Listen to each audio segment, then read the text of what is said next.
ሰላም ከመይ ፀኒሕኩም ጓዕዳ ሓን መጻኹም ኣብዛ ካልኣይ ክፋል ተቐዳሚት ክፋል ኣጋጣሚ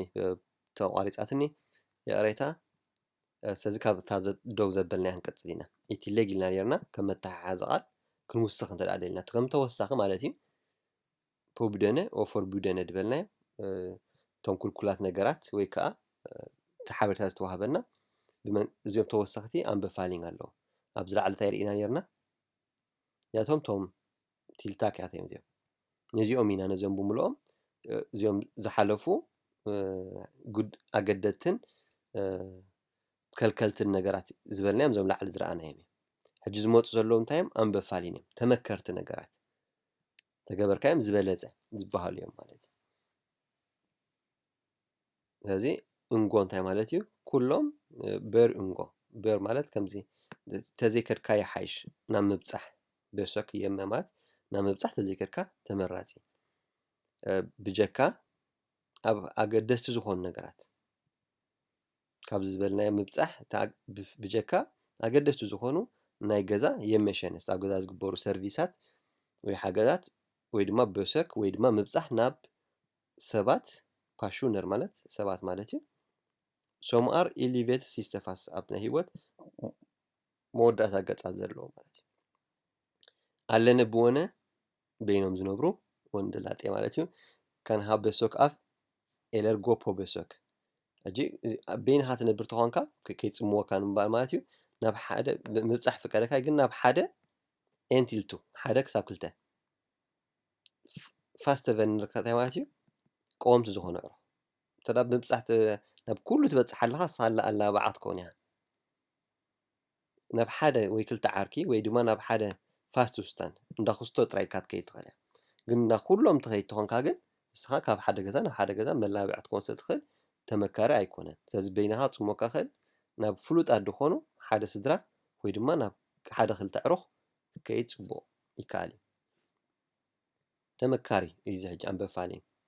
ባርን ኢባርና ሃገር ከዓ ምብፃሕ ቆልዑትካ ክበፃፅሑ ይኽእሉ ካብቲ ናቶም ክፍሊ ማለት እዩ ኮሆርት እንታይ ማለት እዩ ኣብ ሓንቲ ቤት ትምህርቲ ንኣብነት 2020 ዝኣተዉ ቆልዑት ብሓንሳብ ሓንቲ ኮሆርት እዮም 2021 ሕጂ ሎሚ ዓመት ኣብታ ባርና ሃገር ዝጅምሩ ኣብታ ቤት ትምህርቲ ወይ ኣብ ሓንቲ ዩኒቨርሲቲ ዝኣትዉ ሓንቲ ኮሆርት እዮም ሓደ ባች ወይ ከዓ ሓደ ብሓንሳብ ዝመፁ ሓደ ዙርያ እዮም ማለት እዩ ወይ ሓደ ግሩፕ እዮም ስለዚ ካብቲ ናይ ዝሓለፈ ዓመት ይፈላለዩ ማለት ስለዚ ንሳቶም ኣብ ሓንቲ ስለ ዝውዕሉ ክበፃፅሑ ይኽእሉ እዮም ይብሉ ማለት እዩ ራይሰር ማለት መገሻ ማለት እዩ ስራሕ ናብ ራይሰ ናብ ስራሕ እንተ ደኣ ኮይኑ ከም ኣድላይ እንተኮይኑ ጥራይ ተዘይኮነ ግን የመኮንቱር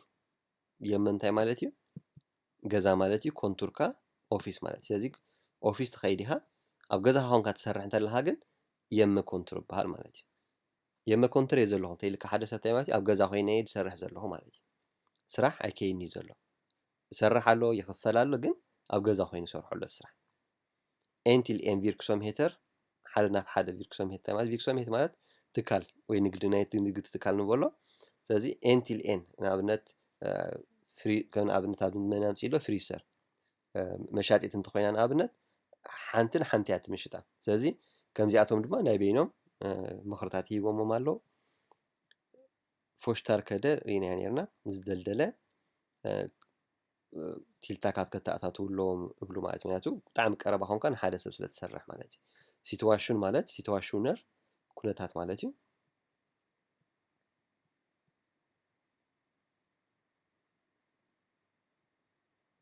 ኦፕሬት ሆለ ማለት ክትዕቅቦ ዘይትኽእል ተኾንካ ኣብ ስታንድ ናይ ሓደ ሜትሮ ርሕቀት ክትዕቅቦ ኣብ ዘይትኽእለሉ ግዜ ሬዱሴረ ማለት ምቕናስ ማለት እዩ ወይ ምጉዳን ሚለርቲዲ ጊዜያዊ ፊያርነ ምእላይ ቢሃንድሊንግ ስቲል ቡድ ንኣብነት ፍሪሰር እንተኮይኑ እቲ ዝህቦ ሰርቪስ ማለት እዩ ንኣብነት ጭሕሚ ምእላይ እንተኮይኑ እንተዳ ኣብቲ ገፅ ቀሪብካ ትገብሮ ኮንካ ወይ ቀሪብካ ነቲ ሰብ ዝተፈላለየ ነገር ክኸውን ይኽእል ከምዚ ሓደ ንሓደ ኮይኖም ዝሰርሑ ኣብ ገፅ ዝግበር ነገራት ገፅ ንገፅ ትንፋስ ተዋሂብካ ዝግበር እንተኮይኑ ምናልባት እንተዳ ሓደ ሜትሮ ርሕቀት ክትሕሉ ዘይትኽእል ኮንካ ዝተፈላለዩ ነገር ወይ ሙንቢን ትገብር ወይ ከዓ ነቲ تهبو سيرفيس ون دوم مبال مالتي بكفيلو كقمقمو تخيل تخون أبن ወይ ጨጉሩ ትሰርሖ ትኽእል ግን ብቅድሚት ኮንካቲ ቀረባ ዝኾነ ነገር ምትንኻፋት ከይህሉ ምእላይ ማለት እዩ ወይ ምትሕልላፋት ይነባረር ማለት በሃንድሊንግ ስቲል ጉድ ሶም ይነባረር ዘለዎ ማለት እዩ አንሲቲ ማለት ገጽ ንገጽ بتوسخ بلا له حجي لازم كلنا حجي تريون لهم بهم يتحدنا له بتوسخي أو تمسحفون حق زنايتي بتوسخ نابلنا نخلنا نزي نفحي لندلوا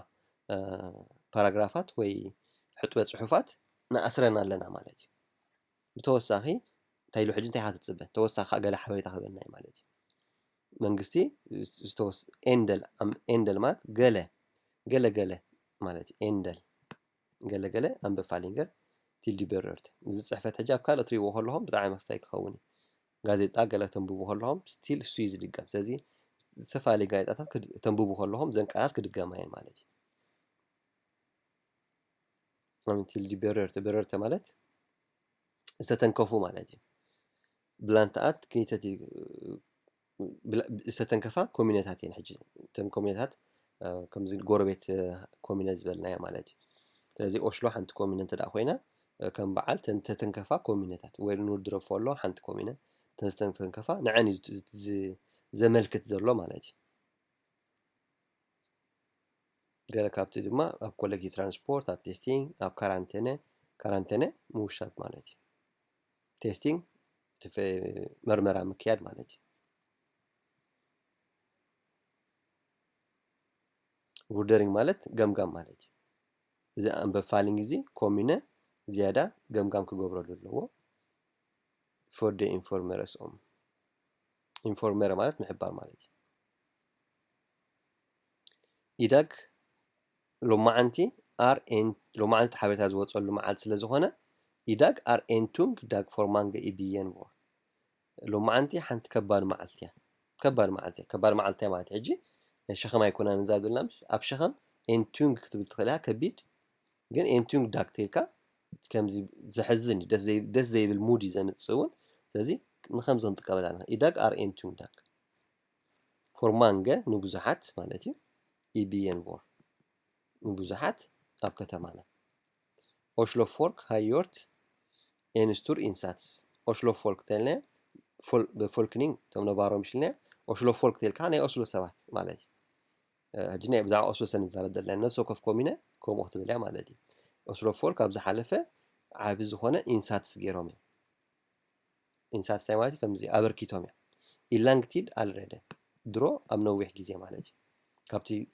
ሕግታት ዝወፀ ካብ ዓሚ ጀሚርካ ብዝተኻእሎ ይምጉስ ኣሎ ማለት እዩ ኦሽሎ ፎልክ ሃር ኣልሬዲ ዮርት ኤንስቱር ኢንሳትስ ኢላንግቲድ ኣልሬደ የርስቱድ ፎሽቶልሰ ዓቢ ዝኾነ መረዳእታ ኣለኒ ወይ ድማ ምድንጋፅ ኣለኒ ተረዲአኩም ኣለኹም ንኩላትኩም እቶም ሎማዓንቲ ከምዚ ሓዘን ዝስማዓኩም ዓይነት ማለት እዩ ፎር ሆፐንትሊ ተስፋ ይገብር ሆፕ ማለት ተስፋ ማለት እዩ ምሽ ፎር ሆፐንትሊ እዚኦም ምዕብል ዝበሉ ቃላት እዮም ብትምህርቲ ዓይኒ እንተርኢናዮ ከምዚኦም ዓይነት ቃላት ከም በዓል ፎር ሆፕ እዞም ኩሎም ክጠቕሶም ዝፀንሑ ቃላት ክትጥቀም ትርአ ጀሚርካ ዳርጋ ኣብቲ ቤቱ ለቨል ኣለኻ ማለት እዩ ቤኤን ቤቱ ኣዊታት ኣለኻ ማለት እዩ ነቲ ናትካ ደረጃ እውን ኣዝዩ ፅሑፋትካ ዘረባኻ እውን ኣዝዩ ገላፂ ይገብሮ እዩ እዞም ቃላት ተሒዝካዮም ብጣዕሚ ፅቡቅ እዮም ሆፕ ክትብል ትኽእል ኢኻ ሆፐር ክትብል ትኽእል ኢኻ ፎር ሆፐንትሊ ተልካ ግን ኣዝዩ ክብድ ዝበለ ቃል ትጥቀም ኣለኻ ማለት እዩ ፎር ሆፐንትሊ ክላረርቪ ሜክራፍትየ ትልታክ ክራፍትየ ማለት ሓያል ክራፍት ማለት ሓያል ማለት እዩ እዚ ክራፍትየ እንተልናኻ ክራፍትየ ትልታክ በዚኣቶም ከበድቲ ዝኾኑ ቲልታካት ሓያላት ዝኾኑ ቲልታካት ሽሎ ደተኔድ ራስክት ሽሎ ማለት ምህራም ማለት እዩ ሕጂ ቀልጢፍና ሃሪምና